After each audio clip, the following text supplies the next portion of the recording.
I'm Gary Venner, CEO of IFA Acquisitions, and I'm joined by Alex Canham, who's partner of Herrington Carmichael, where we continue our second informative question and answer series under our YouTube channel to provide top tips and market update when selling an IFA business and an insight into the legal processes when buying or selling an IFA business by two industry experts. The title of this mini video is coming up on screen now.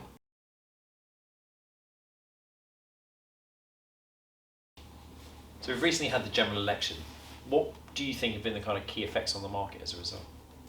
Well, I think first the election result wasn't necessarily a sort of a pro-strong endorsement for Labour, but it was more of a rejection of the Conservatives, to be honest. And the morning after, I think that's what actually tells what how the market going to react, and the shares rose a bit. So that was all good signs that this has not spooked the market. In fact, the pound barely moved at all, and actually, if we look at the demand for UK bonds, again they rose as well. So that's all of a good thing. And although it was a dramatic night for politics and seeing what a change that had been for the markets, a really good stable position. And I think there's three reasons for that. First of all, that the Labour victory was known for months.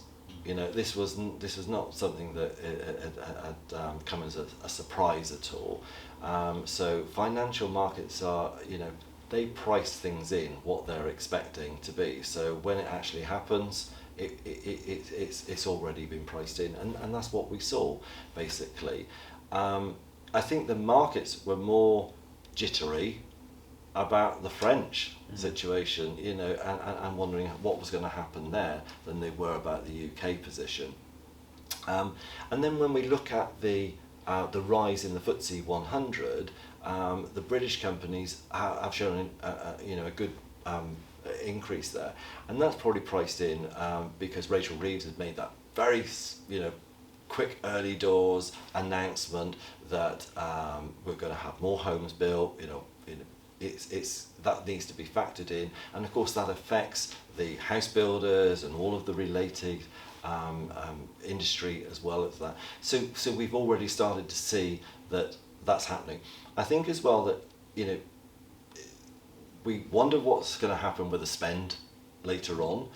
Rachel Reeves is going out there and she's saying that the market can expect a safe pair of hands, and that's what it's basically factoring in at the moment. And until that changes, that's where the sentiment is. And then I think the third key reason is because the economy is probably at its best at the moment that we've seen for a little while.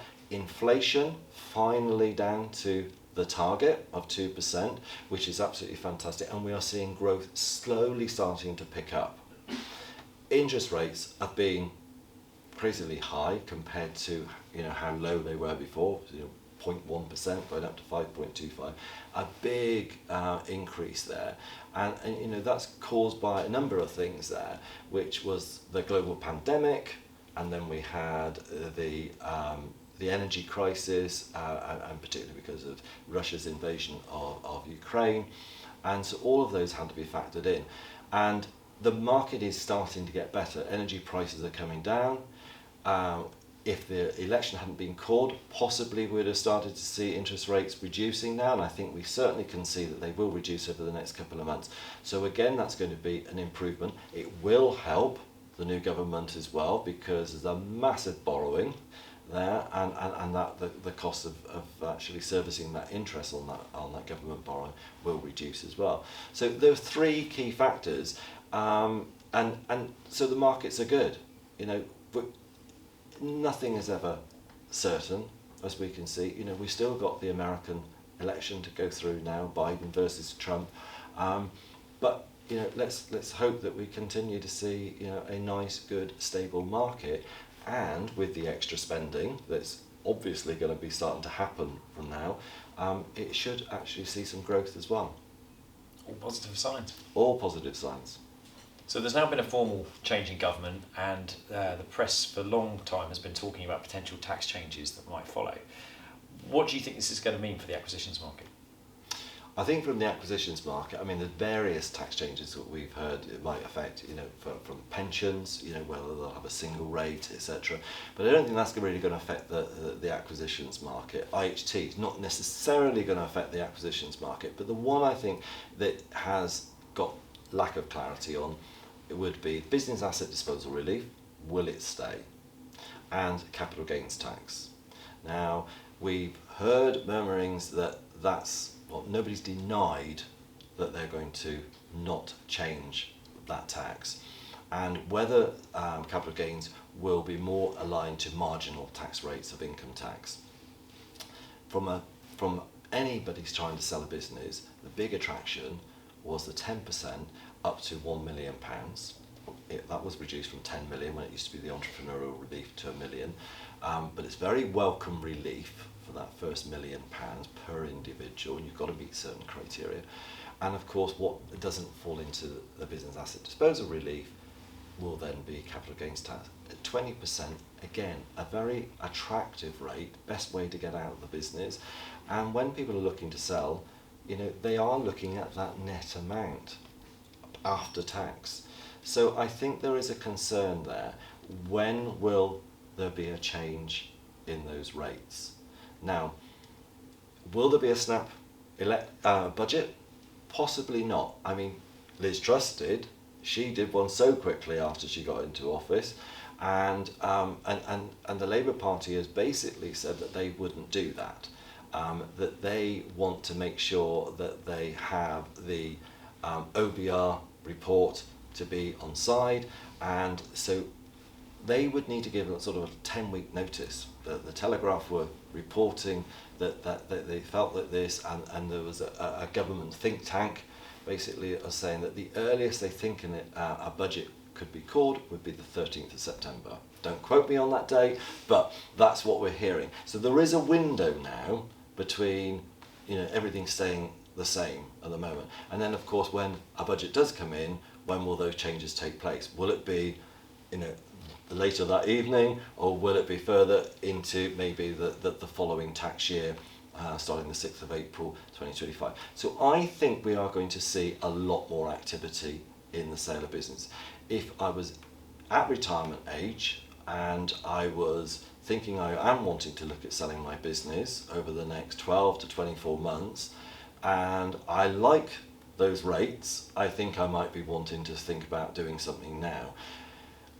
As you know, heads of terms doesn't actually decide whether you've, your key date is an exchange. So I think for deals, that are out there at the moment, it may be worth just getting on with them and trying to get through that process and happening. And maybe if equally, I think the window could be as long as perhaps next year. Who knows? We just don't know on that. But it might be wise to start discussions now, because we do know that the length of time it takes from beginning to end of talking about an acquisition can be up to a year. We do more deals around 3 to 6 months, and we did one only last week which exchanged, and literally that had been, I think it was 6 weeks, I think that was. So we can get deals through quicker. But I think those are the two taxes that is likely to affect our marketplace the most. What's your feelings on this? I think you're right in that sense. That's certainly what we're hearing from people being their biggest concerns, as well as rightly the capital gains tax, because of the sums of money involved and the potential changes to rates. So we hear in the press are going to be significant rather than just a couple of percentage points. So. And I think the problem is, corporation tax. So if you're doing an asset purchase, there is the fear of paying corporation tax as well if the proceeds go into the company at 25%, the highest it's been, for a long time. But the Labour Party, it stifles growth really with businesses. However, with big spending plans, it's very difficult to reduce those current tax rates. So I think that is likely to stay. Subscribe to our YouTube channel and switch on notifications so that you won't miss our next video in this series of top tips and market update when buying or selling an IFA business, and an insight to the legal processes by two industry experts, me, Gary Venner, CEO of one of the UK's largest specialist brokers in IFA Acquisitions, and Alex Canham, partner from Herrington Carmichael, who are leading commercial lawyers specialising in IFA mergers and acquisitions.